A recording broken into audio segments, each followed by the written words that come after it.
Te pedimos, Señor, tu mensaje para esta tarde, que hemos proclamado Maestro. Sabemos que lo eres, tú mismo lo dijiste, que solamente en tu escuela, Señor, recibiremos toda la luz sin error, porque tú nos das la palabra, tu Hijo, porque tú te conviertes también en fuente de luz para nosotros cuando estudiamos tu vida, cuando estudiamos tus palabras. Pon, Señor, tus palabras en mis labios también ahora, y obra según tu plan en cada uno de nosotros. Gracias, Señor. Antes de entrar en el tema, quiero pedirles que distingan siempre en la renovación espiritual lo esencial de lo accidental, lo principal de lo secundario. Uno escucha a religiosas o a sacerdotes decir: a mí no me gusta la renovación espiritual. Desde ese momento dice uno: bueno, ¿cómo puede ser que a este señor, a esta religiosa, no le guste que el Espíritu Santo renueve su iglesia? Pero es que ellos no quieren decir eso. Cuando dicen no me gusta la renovación espiritual, se están refiriendo a una cosa accidental que no les gusta. Por ejemplo, que a mí no me gusta que levanten las manos. Bueno, eso no es la renovación espiritual. Claro que si ese padre o esa monja va a un estadio, por ejemplo, y ven que meten un gol Pelé y que todo el mundo levanta las manos, eso no le parece malo. Pero que las levante en honor del Señor, eso sí le parece muy feo. Que en un gran baile empiecen los muchachos y las muchachas a cantar y a palmotear, pues muy bien, son cosas de muchachos. Pero que lo hagan en un acto religioso, eso muy feo, muy feo. Bueno, es falta de criterio por una parte, pero supongamos que no le guste, eso no tiene que ver nada, no levante las manos. Pero por Dios, ábrase al Espíritu, que en eso está la renovación.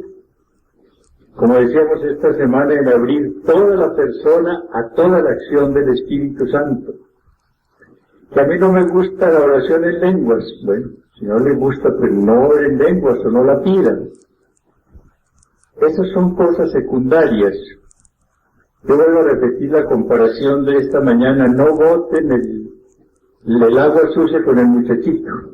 Es un principio de los alemanes. Ustedes lavan a un muchachito en una palangana y en lugar de botar agua sucia con muchachito, pues sacan el muchachito y botan el agua sucia. Si hay algo que esté sucio, porque a veces se da también en la renovación, a veces hay exageraciones, a veces hay en algunos grupos falsas profecías, a veces hay pues esa separación de la vida y de la doctrina, pues voten eso y quédense con el Espíritu del Señor, no voten el Espíritu Santo entonces. Esa sería la norma. Quédense con el Espíritu del Señor, que esa es la gran necesidad que tenemos todos. Y abrámonos con alegría a su acción. Él quiere hacer maravillas en todos nosotros, pero exige nuestra colaboración, exige nuestra entrega plena. Vamos a hablar un poco en esta tarde y a reflexionar sobre otra actitud maravillosa de María, su preocupación por todo lo humano, no solamente por lo espiritual, sino también por lo temporal, tal como aparece en la descripción de las bodas de Caná. Leamos el pasaje que tantas veces hemos escuchado para que recibamos el mensaje del Señor. 3 días después se celebraba una boda en Caná de Galilea y estaba allí la madre de Jesús. Fue invitado también a la boda Jesús con sus discípulos, y como faltara vino, le dice a Jesús su madre: no tienen vino. Jesús le responde: ¿qué tengo yo contigo, mujer? Todavía no ha llegado mi hora. Dice su madre a los sirvientes: haced lo que él os diga.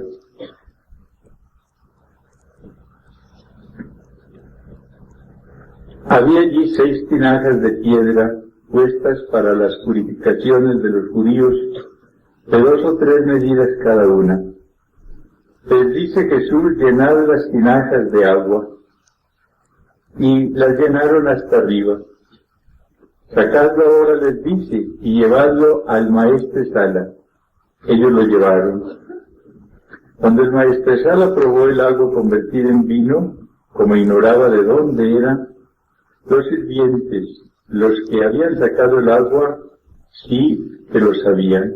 Llama al maestresala al novio y le dice: todo el mundo sirve primero el vino bueno, y cuando ya están bebidos, el inferior. Pero tú has guardado el vino bueno hasta ahora. Así en Caná de Galilea dio Jesús comienzo a sus señales, y manifestó su gloria, y creyeron en él sus discípulos. Después bajó a Cafarnaúm con su madre y los hermanos, pero no se quedaron allí muchos días.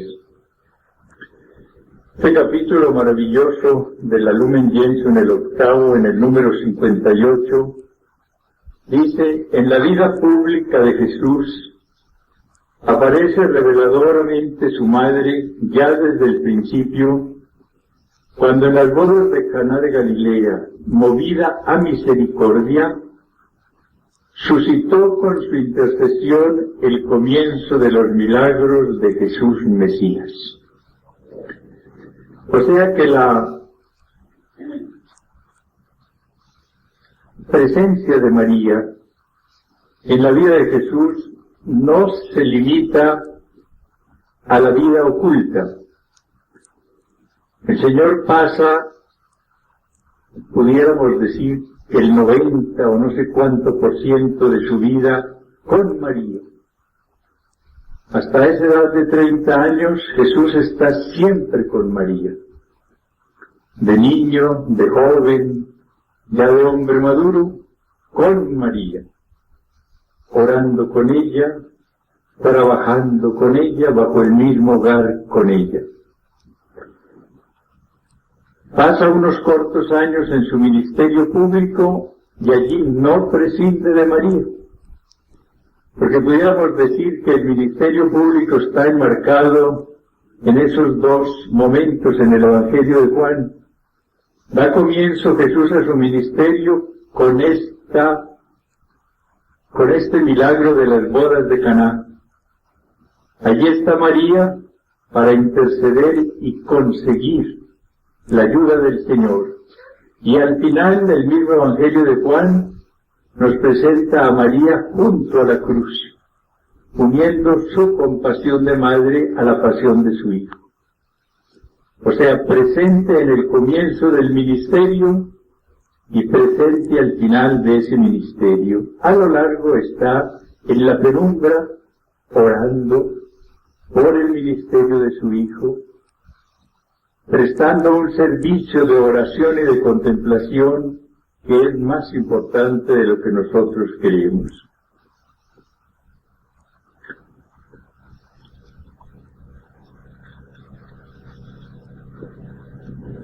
Hoy se tacha la Iglesia en distintos medios y de una manera muy concreta a la renovación espiritual, diciendo que la Iglesia está alienada del dolor del mundo, que vive alienada de los problemas materiales de los hombres, y piden que la Iglesia se vuelque totalmente hacia ese campo de lo temporal. En María encontramos el equilibrio. Ella, la contemplamos hoy, se dedica a llenarse de Jesús, a dar a Jesús, a meditar en su corazón las palabras de Jesús para comunicar después esas palabras. La primacía está en lo espiritual para ella, como debe estar para toda persona. Buscar primero el reino de Dios y su justicia. Lo demás vendrá por añadidura. Es la norma del Señor. Buscar el reino, buscar la santidad de Dios. Lo demás viene por añadidura.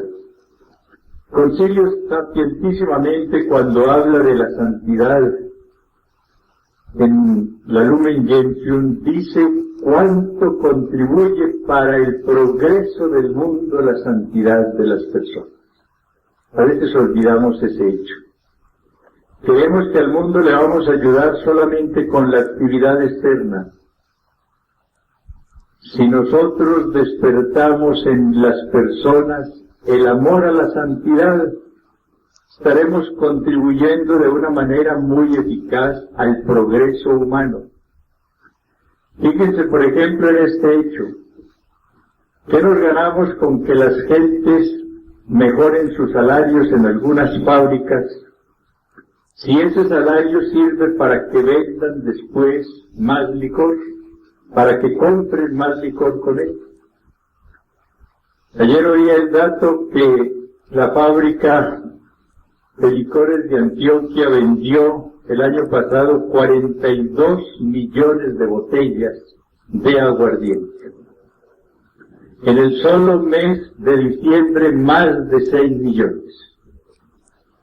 En Río Negro, me decían, se vendieron como 70 millones en licor. Claro que no es solamente la gente que va allí, hay mucho veraneante que pasa por allí y va a comprar también el licor. Es algo desastroso. Se mejoran los salarios, aumenta el trago.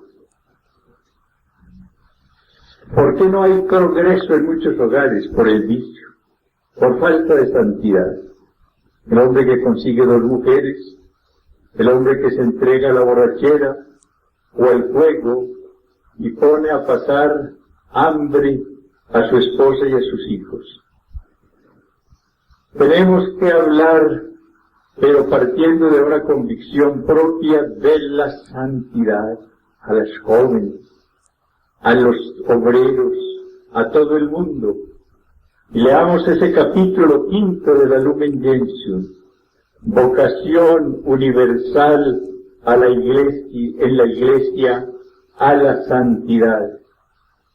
Capítulo 5, sobre todo del versículo, del número 39 en adelante.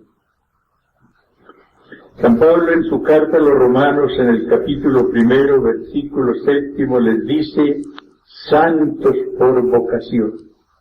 Santos por vocación. La carta a los Hebreos dice, buscad la santidad sin la cual nadie verá a Dios.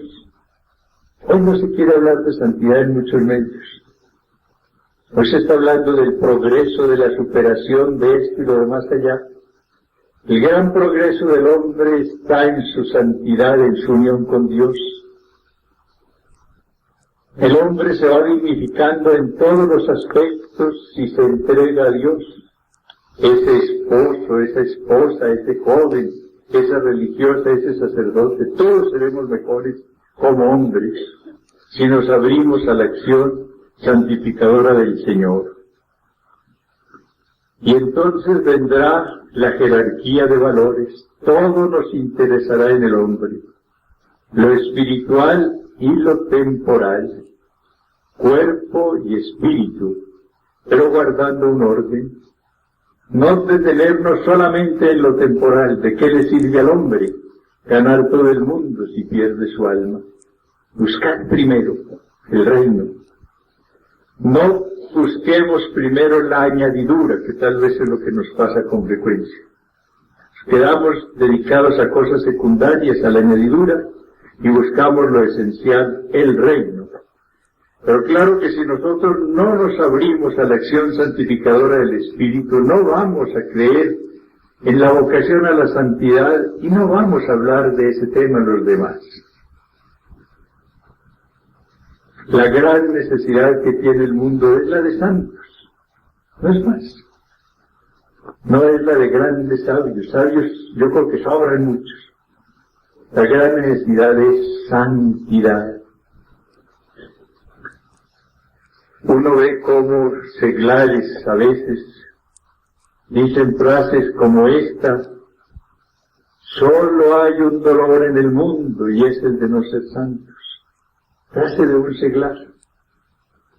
Solo hay un dolor en el mundo y es el de no ser santos. Es la frase de León Blois, allá al final de su obra La mujer pobre. Y uno ve hoy en tanto seglar hambre de santidad. Yo creo que eso nos sirve tanto. Ver en muchos seglares un deseo tan grande de oración, de unión con Dios, de auténtica santidad, y personas que están creciendo, avanzando de manera admirable en la santidad. Encuentra uno eso en campesinos, en obreros, lo encuentra en casados de todas las clases. Hambre de Dios. La Madre Teresa de Calcuta nos habló allá en Roma en el congreso del año pasado. Estábamos reunidos unos 7,000 sacerdotes con un tema: la santidad, nuestra vocación sacerdotal, la santidad.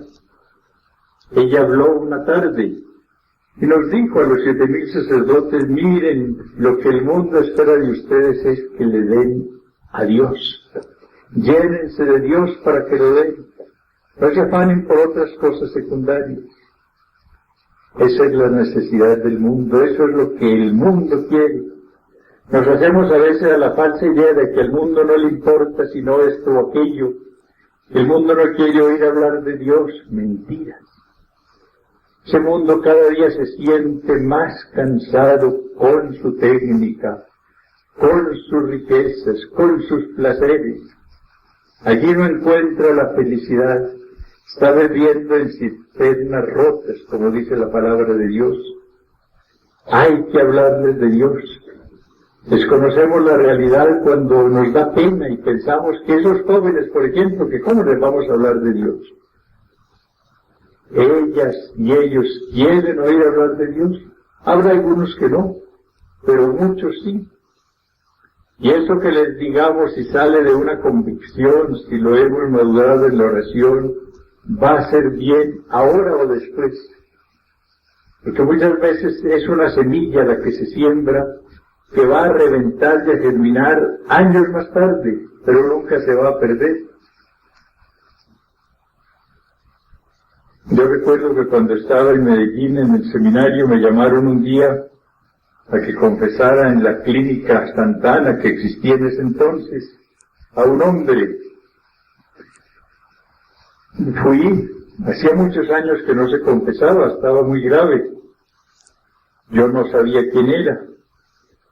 Y me dijo, al final, me dijo: vea, yo recibí el catecismo cuando usted era seminarista. Y usted en ese entonces nos habló mucho de que viviéramos con Dios, de que evitáramos el pecado, que el Señor nos amaba, etc. Ahora lo he llamado porque ya termina mi vida, me han dicho que estoy sumamente grave. Lo he llamado porque recuerdo las enseñanzas que usted me dio cuando yo era niño. Eso es lo que puede repercutir a la hora de la muerte. No nos afanemos por lo inmediato. Claro que uno quiere ver los resultados ahí mismo. A veces dice uno: yo como que no estoy consiguiendo nada con esta juventud, que ellos no hacen caso, que esto y que el otro. No se preocupe. Siembren, siembren, dejen que llegue la hora del Señor. Recuerden que un día el Señor, mostrándole a los apóstoles unos campos maduros, unos trigales dorados, les decía: vosotros cosecháis lo que otros sembraron. No importa que otros cosechen lo que ustedes siembren. Puede ser que venga otra generación de religiosas, que las jóvenes ahora no vean lo que siembran, o estarán ya tal vez viejitas, porque las jóvenes también se envejecen. Y otros van a cosechar, no importa, lo que importa es el Señor. Y Él nos va a mostrar en el momento de la muerte lo que Él hizo a través de nosotros, si fuimos sus canales de amor, llenos primero de Él, para después comunicar esa plenitud. Que la renovación espiritual no se preocupa sino por la oración y por esto y por lo demás allá, no es cierto. Toda persona que se renueve verdaderamente se preocupa por todo el hombre, pero guarda jerarquía de valores. Le interesa primero lo espiritual y después lo temporal también. En el Evangelio vemos cómo el Señor se preocupa ante todo por llevar el pan de su palabra. Lo que hemos oído en estos días, iba por las aldeas, por las sinagogas, predicando el reino. Pero hizo también unas multiplicaciones de panes, pocas, pero también se preocupó un día por ese problema, no tienen que comer. Me da lástima, dice, porque están como ovejas sin pastor. Y multiplica unos panes, pero lean en uno de los evangelios cómo primero les enseña durante mucho tiempo. Él no llega ese día únicamente a multiplicar panes, primero los alimenta con el pan de la palabra. Y al final también con el pan material. Es que estudiamos muy poco el Evangelio, muy poco la conducta de Jesús. Aquí vemos a María en ese momento preocupada por un problema temporal. Ella es invitada a una boda, sería un pariente, un amigo, no sabemos. En todo caso viene a esa boda con su hijo. Y también con los apóstoles. Yo creo que esos fueron los que complicaron la fiesta, porque vino más gente de la que esperaban. Se aumentó la clientela para beber el vinito. Era una fiesta oriental, allí el vino, no bien cargado de alcohol como el nuestro, sino ese vino más suave, pues era el centro de la fiesta. Alegría producida por ese vino, muy bien. María viene, ella no rechaza lo temporal, ella aprecia todo valor humano. Allí va a estar presente en una fiesta de bodas. Y está presente seguramente dedicada a servir. Este detalle es muy importante. ¿Cómo se da cuenta María de que está escaseando el vino? Esas fiestas orientales eran de días, eso no era un ratico, eran de días. Por eso había que conseguir una provisión muy grande de vino, porque era el centro de la fiesta. María tenía que estar dedicada a servir vino para darse cuenta de que estaba escaseando. No se la imaginen por allá sentada, reina de todos los ángeles, allá esperando a que le traigan copas y manjar. No, esa no es María, es la que sirve. La esclava del Señor y la preocupada por ayudar a los hermanos. La que corre a servir en casa de Isabel. Allí se queda 3 meses, nos dice el Evangelio. No recibiendo homenajes de reina, prestando sus servicios a Isabel que los necesita. Eso es lo que hace allí María. Aquí seguramente estaba haciendo lo mismo.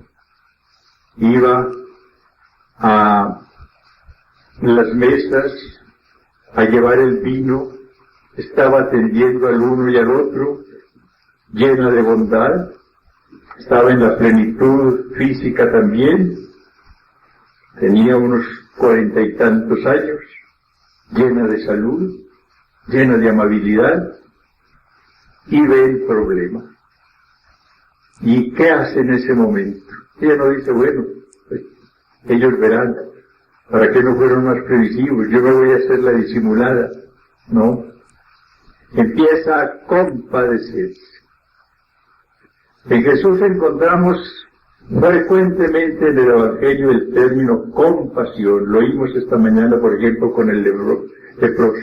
Se compadece al ver a un leproso, al ver a una viuda, al ver a un huérfano, al ver a gente que tiene hambre, siempre se compadece. Compadecer es padecer con el otro. Él no es indiferente a ningún problema humano, a ningún dolor humano. María tampoco. Porque cuando San Pablo le dice a los cristianos, tened en vosotros los sentimientos de Cristo, estaba pensando fácilmente en María, la que tuvo siempre los sentimientos de Cristo. Y por eso se compadece. ¿Y qué hace? Un escándalo, ¿no? Con toda discreción busca a su hijo, que no estaba sirviendo, esa no era tarea del Señor en ese momento, estaba repartiendo, hablando del reino, quién sabe de qué, con un grupo de discípulos y amigos, y ella con toda discreción le dice una sola frase: no tienen vino. No llega, ay Señor, mira que este problema se agravó, que esta fiesta se ahogó, que esto y que el otro. Nada, María es discretísima. No tienen vino. Ya sabe que basta esa frase para que su hijo comprenda la realidad del problema. La discreción que nos falta tanto. Somos tan llevados a agrandar, a exagerar las situaciones pequeñas. Ay, que no aguanto fulano de tal que me va a llevar a la tumba, porque él hizo una mala cara, o porque la criticó. Ay, que esto es insoportable ya. Vamos agrandando todo con la imaginación, con los comentarios. La discreción. No tienen vino. María no dice sino dos cositas en este momento, en ese pasaje. No tienen vino y después hacer lo que Él les dijo. Nada más. Ningún comentario, ninguna exageración, nada de histerismo. La solicitud, la bondad, la comprensión, la discreción y luego la sabiduría para lo que dice. Sabiduría es uno de los dones del Espíritu, que consiste en tener la luz para actuar como se debe en cada circunstancia concreta de la vida. Hay sabiduría como don del Espíritu, que es el sabor de Dios, aquel hábito que perfecciona la virtud teologal de la caridad. Pero aquí por sabiduría se entiende esa luz que se recibe del Espíritu del Señor para ver cómo se debe actuar debidamente en cada circunstancia de la vida. Y aquí aparece maravillosamente la sabiduría de María, para saber qué debe decirle a Jesús. Y encuentra en su interior la respuesta: dile únicamente, no tienen vino. No te pongas a hacerle un discurso, no te pongas a complicar las cosas, únicamente preséntale el problema. Jesús aparentemente pues quiere como apartar a su madre de ese problema que nos va a ti y a mi mujer. Aquí está probando la fe de María. A él le interesa el problema también del hombre, pero María es la Virgen fiel, la que siempre cree en el amor del Señor y en el poder del Señor. Ella nunca deja que la duda venga a debilitar su fe, rechaza todo lo que vaya contra la fe. Es el modelo de la fe, la que va creciendo siempre en la fe. Y con una gran sabiduría, la misma que emplea para hablarle a Jesús, se dirige a los sirvientes y les dice únicamente: hagan lo que Él les diga.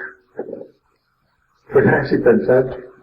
Y dice: bueno, muchachos, estén listos y esto y aquello, ¿no?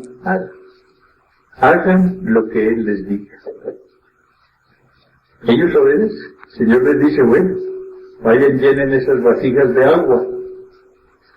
Ellos las llenan, las traen, y el Señor dice, bueno, llévenla al maestresala. Llevan esa vasija llena de agua, pero convertida en vino.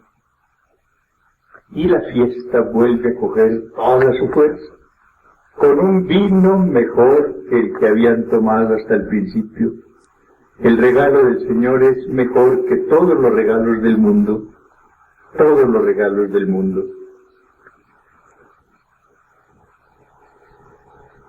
Miren, María, nosotros en esta tarde y a lo largo de nuestra vida nos dice y nos dirá la cosa más sabia: hagan ustedes lo que Jesús les dijo. Si nos acercamos a hacerle una pregunta, ¿qué debo hacer, tú que eres mi maestra? Nos responderá: haced lo que Él os dijo. ¿Cómo debo actuar en esta o en aquella circunstancia? ¿Cómo voy a conseguir la solución de tal o cual problema? Haced lo que Él os diga. Ahí está la gran norma. Y para eso entonces, ¿qué hay que hacer? Escuchar a Jesús. Si yo no paso mis ratos a los pies del Señor, no me va a decir lo que necesito saber. No me va a decir cómo debo actuar en esta o en aquella circunstancia. Me dejaré llevar por mis instintos, por mis reacciones, por mis complejos, por lo que sea, y me equivocaré. Pero si me postro a sus pies, en Cristo nos ha enriquecido, como dice San Pablo, con toda suerte de bienes espirituales en los cielos. Es en Cristo. Pero hay un canal a través del cual Cristo nos va comunicando su riqueza salvífica. Ese se llama María. Ella intercede delante de su Hijo, le pide a su Hijo y nos alcanza de su Hijo lo que nosotros necesitamos en este momento. Así hay que entender la devoción mariana en este campo de la mediación. No vamos a decir, ahora ya dejo a Cristo a un lado, voy a dirigirme a María como que también puede mucho. A ver cómo ella me ayuda. Cuidado, ¿no? Voy a María para que ella interceda delante de su Hijo, para que ella me alcance el vino que me falta en mi consagración, para que ella me alcance las fuerzas que han ido decayendo, para que ella me alcance este don de la oración que me hace falta, para que interceda por mí. Pongo mi confianza en ella, mi madre, para que interceda delante de su Hijo, que es mi hermano. Esa es la visión teológica tan seria y tan importante. Yo espero que este retiro, que ya terminará mañana, renueve en nosotros la devoción verdadera a la Santísima Virgen, y que sea una devoción auténtica, que no se quede en formas externas, sino que llegue a lo más profundo. El concilio, en el número 67, hablando del culto a María, dirá al final: recuerden finalmente los fieles que la verdadera devoción no consiste ni en un sentimentalismo estéril y transitorio, ni en una vana credulidad, sino que procede de la fe auténtica, que nos induce a reconocer la excelencia de la Madre de Dios, que nos impulsa a un amor filial hacia nuestra Madre y a la imitación de sus virtudes. Ahí está la verdadera devoción a María, en un amor filial a la Madre y en un deseo y en un empeño de imitar sus virtudes. Y esa es la devoción que debemos propagar, la que debemos mostrar a los demás. Recibamos entonces este mensaje que es tan importante y pidamos la gracia de preocuparnos como Jesús y como María de todo el hombre, que ninguna situación del hombre sea indiferente para nosotros cuando haya necesidad, dolor, etc. Pero que nos interese ante todo el Hijo de Dios, que nos interese ante todo la santidad de ese Hijo de Dios, que nos interese ante todo lo espiritual de ese Hijo de Dios que es mi hermano, y que después en lo temporal hagamos por él lo que esté a nuestro alcance. Y a nuestro alcance está ante todo la súplica fervorosa por las necesidades de los hermanos.